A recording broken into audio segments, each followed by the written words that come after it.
Hi guys, my name's Timothy, Tumi for short, and from this short set, I want you to understand the breadth of opportunity available in the music industry. So we're going to spend some time understanding the skills you need to break through and hopefully demystifying that it's impossible to get in. So on the screen, I've got a question I would like you to answer. How many people do you think currently work in the UK music industry? If you guessed 190,935, kudos to you. There are currently that many people working in the music industry in a various amount of roles and discipline. We have artists such as Miss Banks, Krypton Conan, RAYE achieving great success, and these figures are a testament to the amount of outstanding creativity of our world's leading artists, but also the teams supporting them. So what does this look like in money? How much does it contribute to the UK economy? Have a guess with the question on the screen. Not only does the UK music industry contribute to the country's culture, but it's also an economic powerhouse, and it contributes £5.2 billion to the economy, with £1 billion coming from the live sector. And for those who don't know what the live sector is, those are festivals, concerts and events that you can attend, such as Wireless, Glastonbury and Strawberries and Creams. So what do the roles look like, and what skills are needed to land a job in the music industry? So here are a few roles that contribute to the figures mentioned earlier. You could be a composer, an A&R, a music manager or agent, a marketer, a music manufacturer, or even a music teacher. Today we're going to focus on 3 specific roles: music festival organizer, business development / partnerships manager, and a music promoter. If you're interested in any of the other roles, feel free to spend some time researching the skills needed for them. Role number 1, a music promoter, also known as promoters. They get the words out of upcoming concerts and help market new bands. Promoting a show can happen in different ways as a music promoter. You might work in a club or a venue where you collaborate with talent buyers to schedule their newest acts. Here are some skills you need. You need to be sales savvy, a great communicator, organised, confident, and so much more. I call this package having the gift of the gab. So if you're like me and you like to talk, you're great at convincing people to attend stuff, whether it's an after-school club or a friend's birthday party, this might be the interesting role for you. Business development and partnership managers focus on the relationships between musicians and brands in a mainstay of popular culture. Brand partnerships offer artists the chance to reach the audience of the brands and another revenue stream. So, for example, Krypton Conan with Puma. If you're interested in popular culture, you like to stay on top of trends, good at building relationships and love a good chat with some good food, this role may be interesting to you. Lastly, music festival organisers. They literally produce the whole festival and focus on developing the ideas, working closely with book agents and producing partnerships to ensure communication is clear. So alongside being a communicator, you need to be able to deal with multiple projects, organise, deal with pressure and be a great planner. You must be able to get everything down to the T. So now I've shared some of the skills you need for some amazing jobs. Let's hear some practical steps that you can do to get into the music industry from an expert. Thanks for joining me, Demi. So I guess my first question is, building such an amazing brand like Disturbing London, you must have had a lot of employees. What advice would you give to anyone looking for a junior role, apprenticeship or internship, and what skills do they need? Trying to get into the music industry is hard because it's a closed business. But it's definitely opened up a little bit more now with social media and people being able to access information and being able to contact people. So I would definitely say drop in a line, or if you are very much into an organisation or an individual, try to contact them via social media first.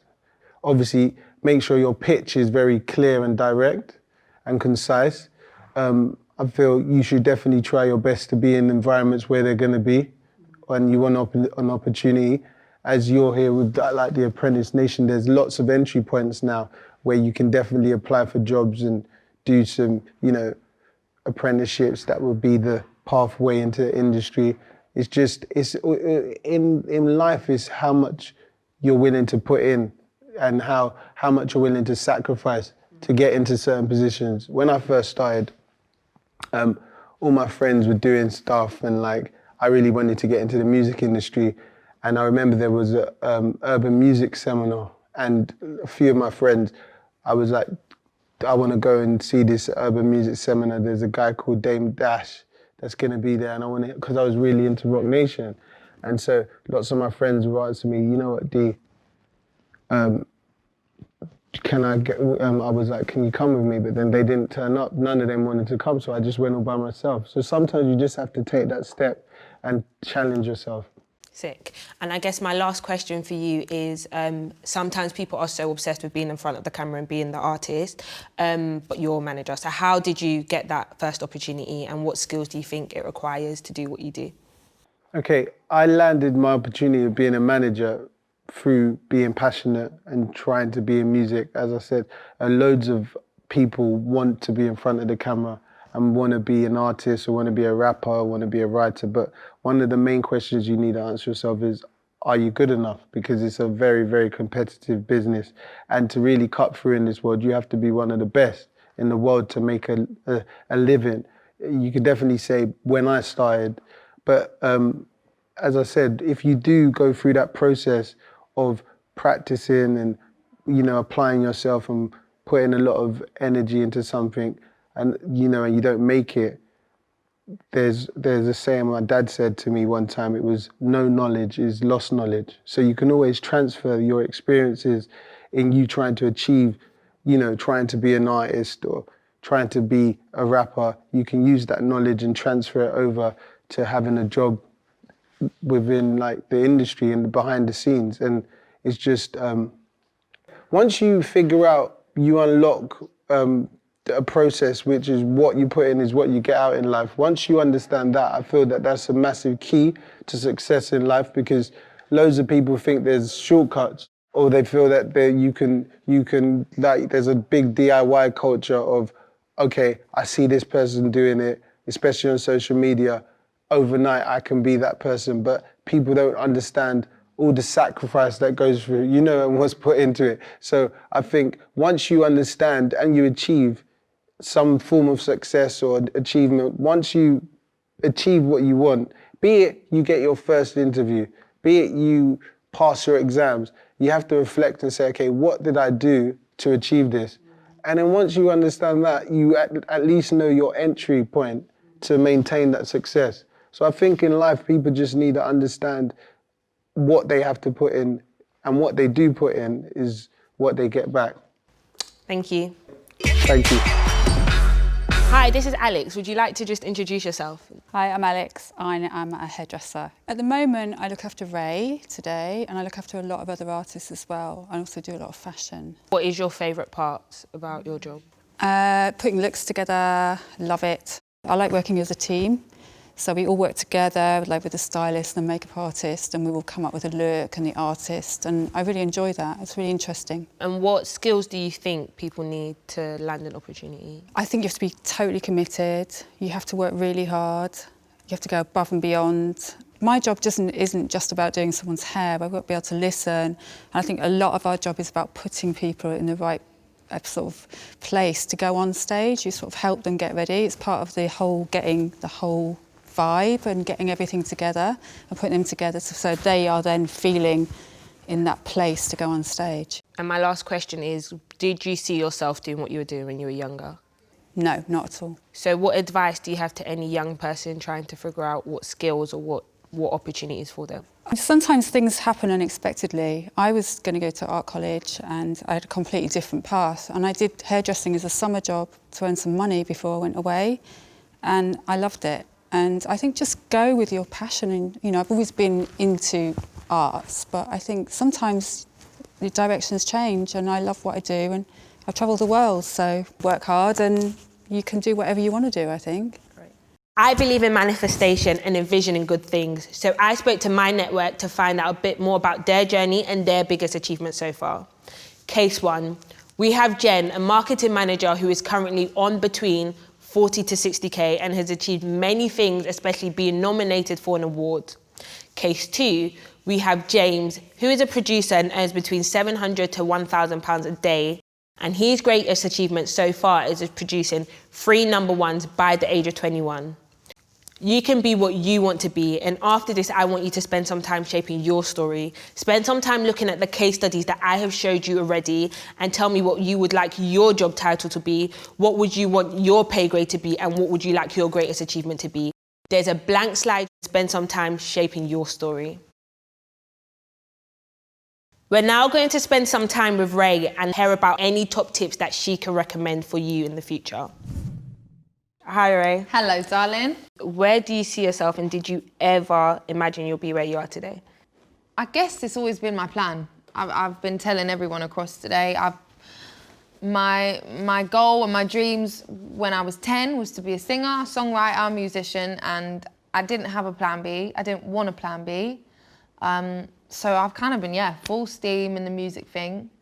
And on reflecting, I guess in ways I'm really proud of how far I've come. And in other ways, I'm climbing up this ladder and I'm looking up. It's a lot easier to look at what's next opposed to reflecting on what's been. What's your greatest achievement so far, and what would you like your greatest achievement to be? It's actually kind of not what you think.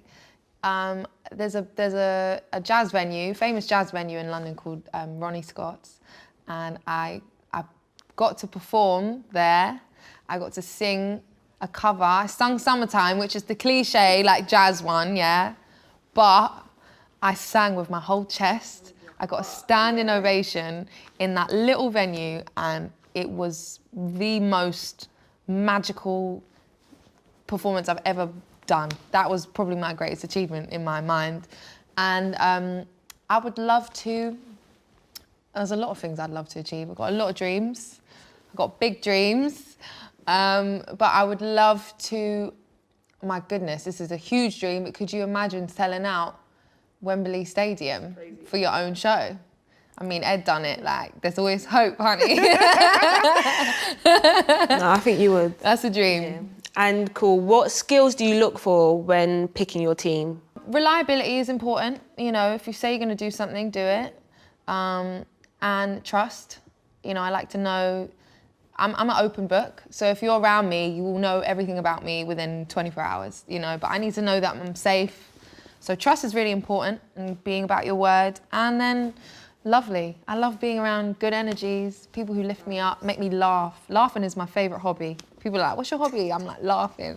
I want to bust up every day. Like, that's my favorite thing to do. And my last question for you is, anyone trying to break into the music industry who can't necessarily sing, because I can't, what would your advice be to them? Oh my goodness, there are so many roles where we need women, especially black women. Sis, like, if you expect to go and see talks from different races and ethnicities and sexes, we need it in the industry so badly. In the engineering side, the tech side, there are no female producers, none. We need female engineers.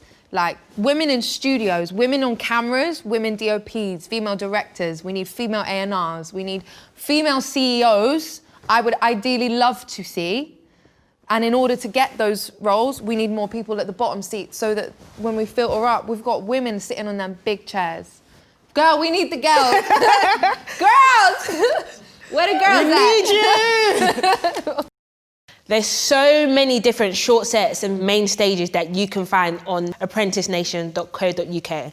However, I would like you to spend some time on Discover Your Best Self, Make It Work For You, and Personal Branding. This short set was on demystifying the music industry, and I hope I have done that for you. I want you to understand there's so many roles available in the music industry and not just being the artist. My name is Timoshay. I hope you've enjoyed this.